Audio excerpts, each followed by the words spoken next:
How's it going, you guys? So in this video, I'm going to be talking about why going vegan is not going to save you from having a heart attack or developing heart disease. So what you see on your screen right here is a blog post from a long-term vegan, someone who's vegan for well over 15 years and was vegetarian for about 20 years before that. And even back then, they claimed that they didn't really eat much animal products anyway. This is Vegan RV, and I believe this is a female, and I believe she was like 40 something years old, and she had a heart attack on the side of the road. Now, I'm not going to read her entire story, but you can find it by just searching Vegan RV and vegan and heart attack in Google. Okay, so I have the highlights up on my Instagram page. In fact, it's in my highlights section labeled heart disease, so you can find it real fast. Alright, so I'll read the highlights. I thought by being vegan for 15 plus years and then vegetarian for 22 plus years before that I would avoid the heart disease and type 2 diabetes in my family. Notice how they say in their family, like genetics really don't play that much of a role. But a lot of people say, oh, it was the genetics, it ran in the family, that's why. But apparently being vegan didn't save her from the heart attack. And while I was not a health food super fit vegan, I also was not a junk food slothy vegan slamming Oreos and potato chips. I think like many vegans, I was somewhere in between. Okay. So here's the thing, I was not eating the standard American diet. I was eating a moderately healthy vegan diet for over 15 years, and it still happened to me. Now keep in mind, you guys, this person's LDL level was under 70, okay? Dr. Esselstyn, so like no matter how junk food or healthy you might say that this person's vegan diet was, their LDL score was well below what most vegan gurus say is required for a heart attack. Vegan Gains says it's impossible to have a heart attack if your LDL score is under 70. And he bases that on a study where the sample size is 2. So, very weak evidence. Dr. Esselstyn says over and over again in Prevent and Reverse Heart Disease that if you have a cholesterol level less than 150, you will not have heart disease. Cough. Mine was 134 when I had my heart attack. I never had high blood pressure, and while my cholesterol was 134 and my LDL score was 69, okay, 69, that's super low, okay, and they weren't even trying. My HDL was 26, and that was very low compared to LDL. Okay, for a reference, just so you guys know, and I'll show you a graphic in a little bit, having an HDL for a female 50 and above is what's required to protect from heart disease. Okay, LDL is secondary, okay, based on the best research, but based on this vegan research that failed this girl, as long as you have an LDL score under 70, you're heart attack proof. And HDL doesn't matter, according to Vegan Gains and everyone else, all the other vegans. So her LDL was under 70, but her HDL was 26. And triglycerides were 196. Okay, this is very common on vegan diets. High triglycerides, low HDL. But, you can make modifications to improve that. Lowering the glycemic index, taking an algae supplement, and making sure most of your fats are coming from olive oil. Probably, and then high intensity interval training, that should fix all this really on a vegan diet. You don't have to eat meat to fix your HDL, triglycerides, and prevent heart disease. But this person didn't know that. This person was following flawed advice from Esselstyn and what's his name, Vegan Gains or whatever. My heart is in great shape except for the part that gave me a heart attack. Okay, if you had a heart attack, your heart was not in great shape. Okay, and if your HDL is that low and your triglycerides are that high, that tells me you're not really even like exercising your heart in the first place. So your heart was not in good shape. Okay, and you had a heart attack. because of it was really because of their diet ultimately, I would say, and lack of exercise. There I have plaque causing a 30% obstruction. It ruptured, throwing a blood clot, which caused heart attack. So they have high triglycerides, low HDL, and low LDL. Okay, and they had a heart attack.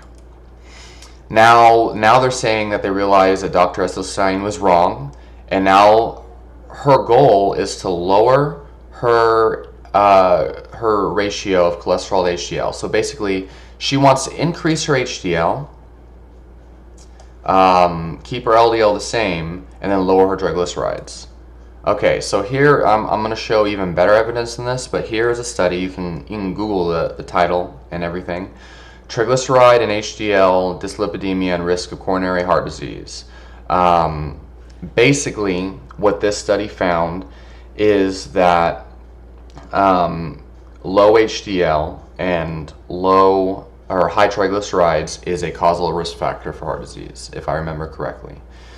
You can look it up yourself. And we have a isoenergetic, very low, basically ketogenic diet improves HDL and lowers your triglycerides. Okay, and that is another word for triglycerides, basically. So it improves your HDL to triglyceride ratio. Okay, and then this you can't really see, but this is a study that compared the Ornish diet to the Learn to the Zone to the Atkins, and they found unrestricted Atkins diet actually improved HDL, improved triglycerides, and improved hemoglobin A1C as well as blood pressure better than all these other groups combined. And the Ornish diet performed the worst out of all of these, even though the Ornish diet was calorically restricted and coached on exercise. This is called the A to Z weight loss study. You can look it up yourself. Now I'll show even better evidence here on my Instagram that I have. So this is ultimately what you want to look at.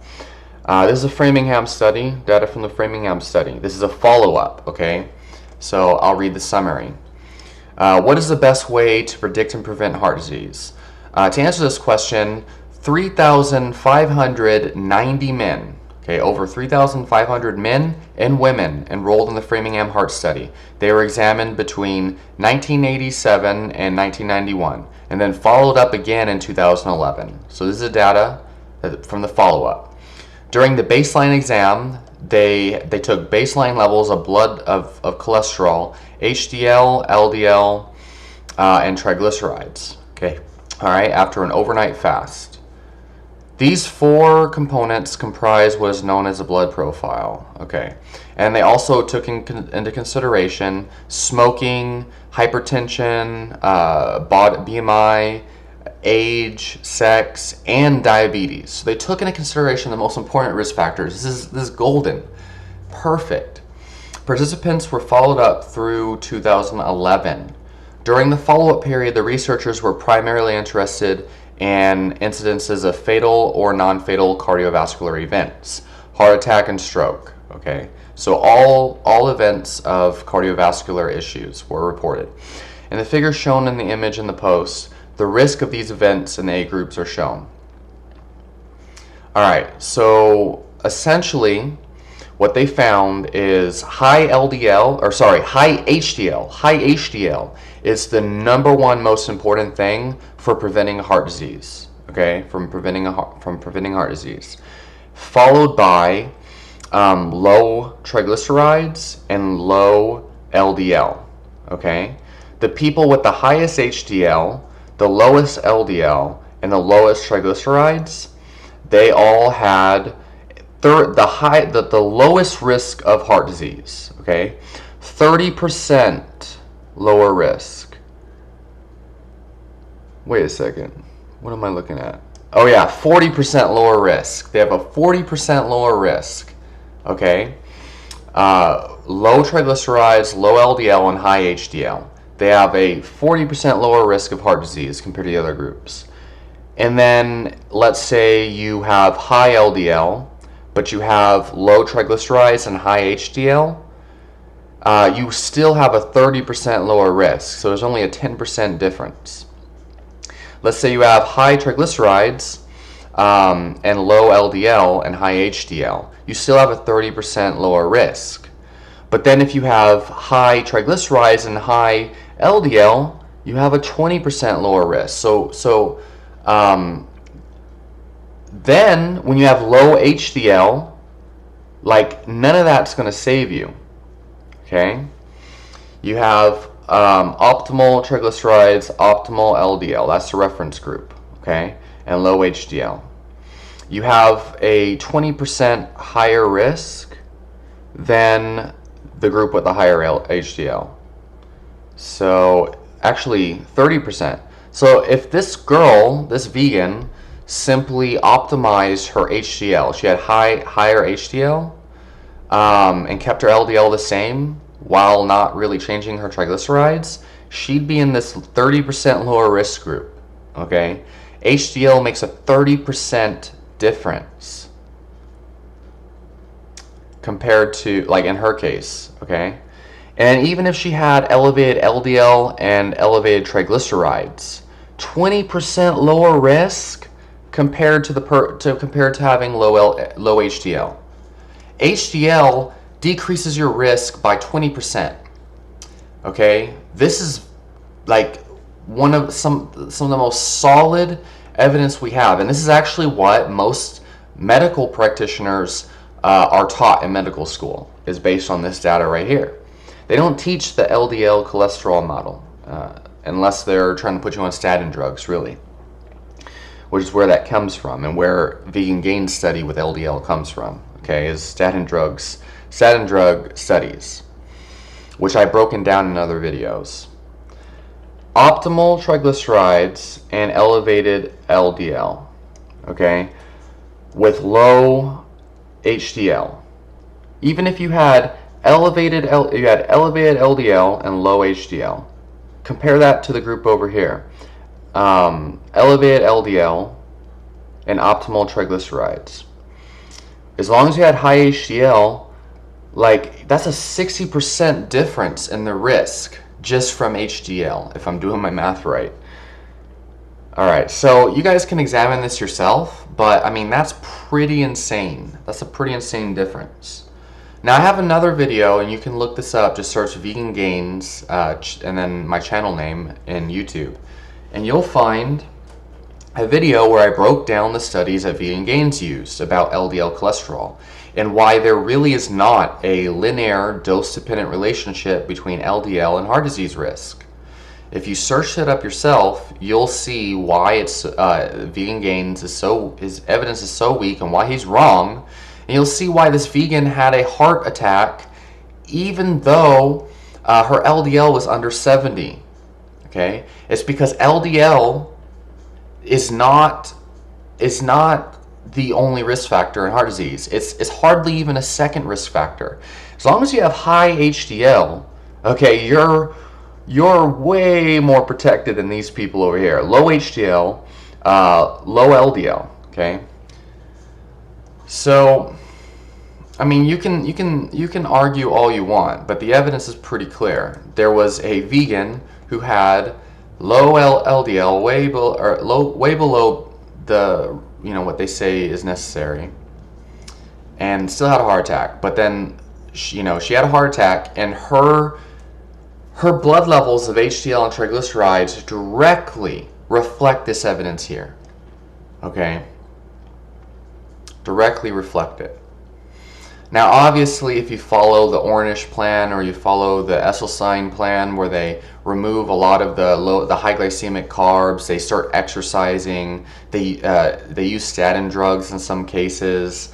Statin drugs have been shown to increase HDL and lower LDL. I mean, your blood markers are going to improve. I've seen some research that actually shows increased risk of death from following a program like that. But the point is, like, even if that works, regression of heart disease on a plant-based diet with exercise and statin drugs.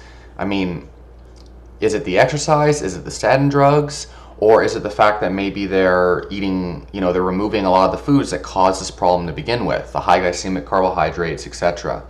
But I think your fatty acid ratio and the types of carbohydrates you eat, if you eat carbs at all, the lower the glycemic load of the carbohydrates, the better your triglycerides are going to be, and also the better the HDL is probably going to be. The quality of your fats, the composition, monounsaturated, polyunsaturated, etc., is going to have a big impact on HDL. Okay, so these are the things that you should really pay attention to. So leave your questions and comments down below, and if you disagree with me, please present research. Don't just call me names. Please debunk my points, like point for point, and I'll talk to y'all in the next video.